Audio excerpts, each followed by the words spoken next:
Samantala sa karagdagan pang mga balita, pag-uulat mula naman sa ating CMN roving reporter sa Mindanao. CMN Live Nation. Willie Boy Ramos, magandang araw sa iyo. Magandang araw din Ariel, magandang araw Pilipinas, mayong adlaw mga taga Mindanao.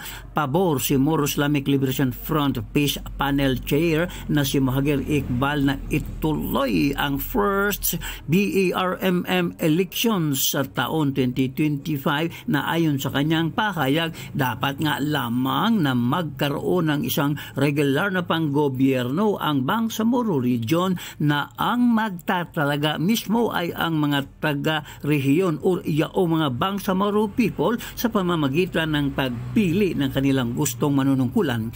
Hindi na babahala si Iqbal sakaling matatalo sa halalan ang MILF dahil ang kapasyahan niya ng Bangsamoro people ay isang regular na panggobyerno, hindi bilang mga appointed officials ang manunungkulan sa rehiyon, at ito rin ang gateway para sa sinasabi ni Iqbal na MILF GPS exit agreement. Sinabi pa rin ni Iqbal na magpupulong ang MILF panel kasama ang Malaysian government facilitators at ang third party monitoring team. Sa kaugnay na ulat naman, susundin ng MILF ang kasunduan kahit ba matalo ang MILF sa first BERMM parliamentary elections sa sunod na taon, na sa kanyang unang pahayag gusto nitong ituloy ang regional election sa Bangsamoro Region sa sunod na taon